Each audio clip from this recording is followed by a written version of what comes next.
recherche, nous sommes posé la question de savoir quel est l'apport du commerce transfrontalier et quels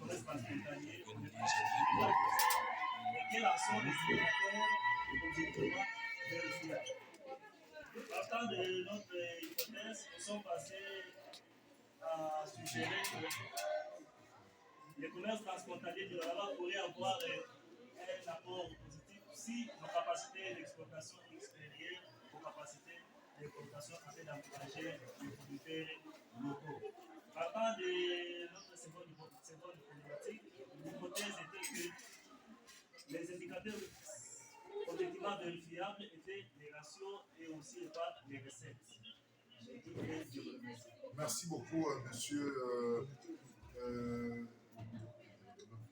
Voilà, je pose la question. Le commerce transfrontalier, vous en tant qu'économiste, il vous envoie à quel document? Moi, tout étant d'indicateurs macroéconomiques. Au niveau des indicateurs macroéconomiques, je suis au niveau de la balance commerciale. Très bien, la balance commerciale. Alors, la balance commerciale est constituée de poids et de quoi dans ses composantes? Dans ces composantes, bien que je dois répondre à la question sur la balance commerciale, mais au niveau de ce commerce transfrontalier dont je parle, c'est le commerce transfrontalier, c'est-à-dire les échanges extérieurs à petite échelle, auxquels les entrées et les sorties se font non seulement à l'aide de quoi, des passeports et visas, mais plutôt par les entrées des jetons, c'est-à-dire les petites entrées, les entrées et les sorties qui se passent au niveau de la frontière. C'est dont je parle. Voilà, justement, nous sommes... Oui, au niveau de la balance commerciale... Et vous répondez quoi? Je voudrais maintenant répondre à votre question. C'est pourquoi j'ai dit, je ne parle pas de la balance commerciale, c'est-à-dire du commerce extérieur à grande échelle, mais je parle du commerce transfrontalier, c'est-à-dire le commerce extérieur à petite échelle. Je vais vous dire une chose. Ne commettez plus jamais l'erreur de prendre le Congo comme étant le modèle économique par excellence. Lorsque je prends Kasumbalesa, Congo et Zambie, ce que vous appelez commerce à petite échelle là-bas, ça doit être capturé, saisi au niveau de la balance commerciale. Ça doit. Et d'ailleurs, il y a un mois, il devait y avoir une grande réunion entre la République du Congo et la Zambie sur cette affaire là-bas. Parce que les Zambiens viennent avec leurs camions, ils arrivent du côté Kasumbalesa Zambie, ils déchargent la marchandise. Et la marchandise passe par vélo et moto comme à petite échelle. Et pendant ce temps, de l'autre côté, toutes les taxes ont déjà été payées. Mais de ce côté, nous commençons à laisser un manque à gagner. Et notre balance de paiement commence à en souffrir. Et les commerciaux commencent à souffrir. Oui ou non? Ce qui fait que, mon frère, nous ne pouvons pas dire que le petit commerce transfrontalier est en train d'échapper à la balance commerciale. Non, ça devrait, en principe. Le commerce transfrontalier, il se fait seulement au niveau de la frontière. Qu'il soit à grande échelle, qu'il soit à petite échelle, ça doit être, j'utilise même le verbe devoir, être saisi, comptabilisé, enregistré au niveau de notre balance commerciale. Maintenant, votre travail, vous l'avez mis de côté si vous dites que je ne parle pas de balance commerciale, je parle de petit commerce transfrontalier. Le commerce transfrontalier même si je suis parti payer un stylo, j'ai traversé Zambie, je paye ça. Ça doit être saisi. Souvenez-vous de votre cours de comptabilité nationale. Une ambassade française au Congo qui paye un verre de sucre à côté. Pour la France, cet achat-là d'un verre de sucre est une importation. Oui ou non? Et pour nous, les Congolais, c'est une exportation. Oui ou non? Alors dites-moi, pourquoi vous avez mis de côté le commerce transfrontalier dans votre travail comme s'il ne pouvait pas être saisi au niveau de la balance commerciale? Merci beaucoup. Après la signation de l'accord du COMESA, nous sommes en 1994, il y a eu un accord auquel le gouvernement s'était attendu afin de donner quand même une marge commerciale, c'est-à-dire une marge au petit commerçant transfrontalier. Cette marge, c'est-à-dire quoi? Toutes les importations et exportations d'un chiffre d'affaires moyennant de $2500 devaient passer librement, soit au niveau de l'entrée, soit au niveau de la sortie. Mais arrivé sur la réalité, nous constatons que sur la partie de l'air de Congo, et dans la province de là-bas auquel je focalise une fois mon sujet, c'est-à-dire il y a toute une tracasserie, toutes les étapes auxquelles avec les assignations du commerçant ne sont pas prises en compte.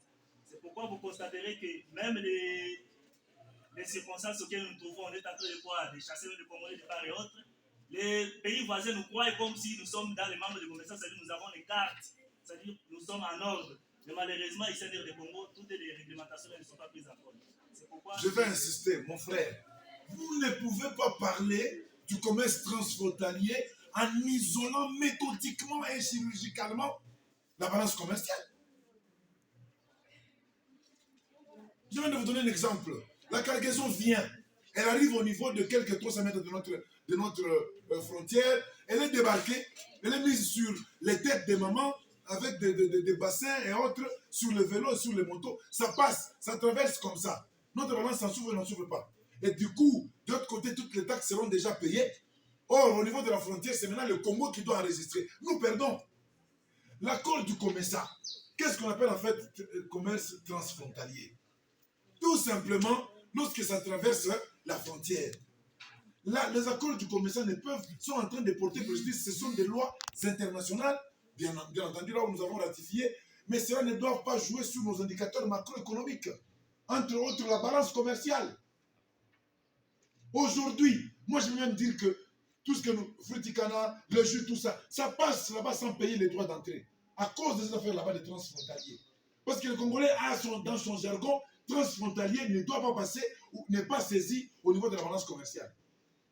Or, la consommation au Congo, c'est les petits commerces, c'est ce que moi je prends, lui il a pris, c'est ça la consommation au Congo. Ce n'est pas qu'à cesser. Donc moi je trouve que nous sommes allés à côté de la plaque avec ce travail. Mention, Monsieur le Président. Monsieur Lénon, c'est pour moi. Merci, Monsieur le Président. Providence et Pongemo. Quand on parle d'opérations en transfrontalier, c'est-à-dire il existe combien de pays? C'est-à-dire transfrontalier des pays. Des pays. C'est-à-dire il y a quoi? En amont, avant. Importation et exportation. Il y a d'abord échange. Quand il y a échange, quand ça quitte de l'autre pays vers un autre pays, comment ces opérations là-bas? Il y a quoi et quoi? Ces opérations, c'est quand ça quitte un autre pays vers la RDC, on parle de l'exportation. Quand ça quitte là-bas, on parle aussi de l'exportation. N'est-ce pas vrai ou faux? Quand ça quitte de tel pays vers l'ère du Congo, oui, nous importons. Quand ça quitte de l'ère du Congo vers l'autre pays, nous exportons. Vous êtes d'accord que ce sont les opérations d'import et d'export? Et au niveau de la balance commerciale, quels sont les éléments qui entrent au niveau de la comptabilisation de la balance commerciale? Au niveau de la balance commerciale, ce qui entre en jeu, il y a l'importation nette, moins exportation. Importation nette moins exportation. Non, écoutez, parmi les composantes de la balance commerciale, dites seulement les importations et les exportations. Donc, on ne peut pas parler de ces opérations là-bas en transfrontalier sans mettre de côté ce document comptable qui est la balance commerciale. Monsieur le deuxième, merci beaucoup, monsieur l'assistant. Monsieur le deuxième assesseur, prenez la parole. Merci beaucoup, monsieur le président, pour la parole. Je tiens d'abord à féliciter l'étudiant Ngongo Providence, c'est ça, pour la qualité du travail. Ça prouve qu'il y a eu quand même du sérieux parce que je vois la taille de police et autres est quand même bien respectée. Mais néanmoins, qu'à cela ne tienne, j'aimerais d'abord aller à la page 2. La page, je m'excuse. Page épigraphe.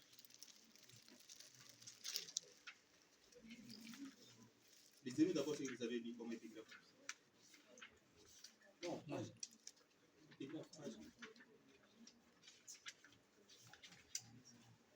Les pauvres ne sont pas responsables de leur pauvreté. Ils ne sont ni des incapables ni des fainéants, mais des victimes. C'est la société qui les a fait pauvres. Il faut donner à chacun la possibilité de devenir entrepreneur. D'accord. Quelle est la corrélation entre ça et ton sujet?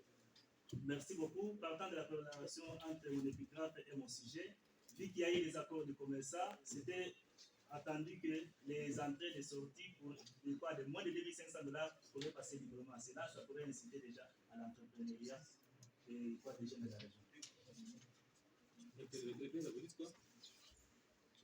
Partant de mon épigraphe. Oui. Avec avoir les liens. Oui. Il y a un rapport entre l'épigraphe et ton sujet. Et mon sujet, c'est la création de l'emploi, l'entrepreneuriat. Intéressé d'entrepreneuriat.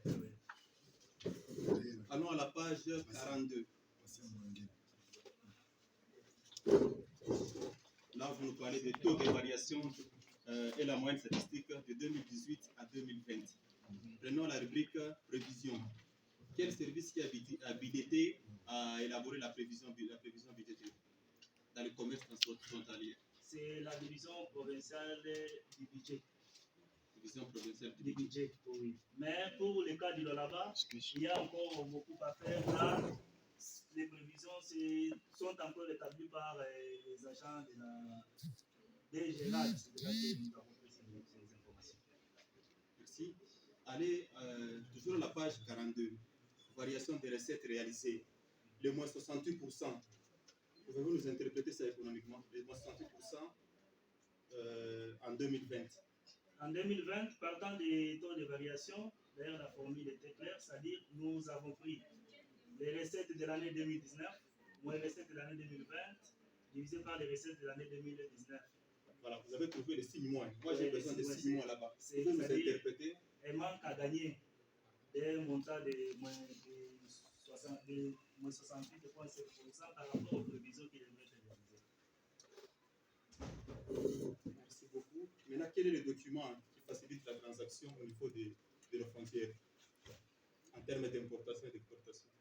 En termes d'importation et d'exportation, lorsque nous retrouvons dans les commerces à grande échelle, c'est la balance commerciale. On importe et on exporte. Mais au niveau du commerçant, dont je parle du commerce transfrontalier, ça devrait être les points de carte du commerçant auxquels les agents devraient en avoir, les petits commerçants devraient en avoir, et être répertoriés afin de faciliter les points d'entrée. Merci beaucoup, Monsieur Providence. Monsieur le Président de vous avez la parole. Merci. Vous avez quand même à expliquer d'une manière économique. J'insiste, Monsieur Providence. Au niveau de la carte commerciale, les positions qui sont faites par les pays du commerçant, il y a des compositions qui sont faites. S'il se fait que c'est dans mon pays que les biens sont entrés en grande partie, 3/4 de toutes les importations du Congo ont été en deçà du seuil du commerçant. La RDC va recevoir du commerçant une compensation. Oui ou non? Je vous confirme que oui. Et cette compensation-là va entrer toujours dans le cadre de la balance commerciale. Donc rien n'est gratuit. Rien n'est gratuit. Et quand vous répondez à l'assistant en disant que dans le cadre du commerce à grande échelle, c'est la balance, la balance commerciale, comme vous excluez totalement les transactions à petite échelle.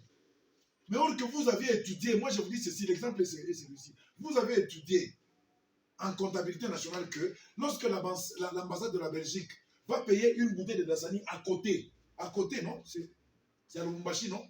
Ils sortent, prenons le consul de la Grèce, c'est orthodoxe, hein? Il sort de là, il va payer une pomme ou une banane au niveau du marché dans la gare. Il paye. Dès qu'il entre avec ça dans la parcelle, c'est une importation pour eux et c'est une exportation pour eux. Une pomme. Comment que dire maintenant de $2,500 ou de $500? Ce qui veut dire que allez vous imprégner. Au niveau du commerçant, quand on voit que dans toutes les transactions, la quantité de la RDC c'est 0,4, 0,1, 0,8, 0,8.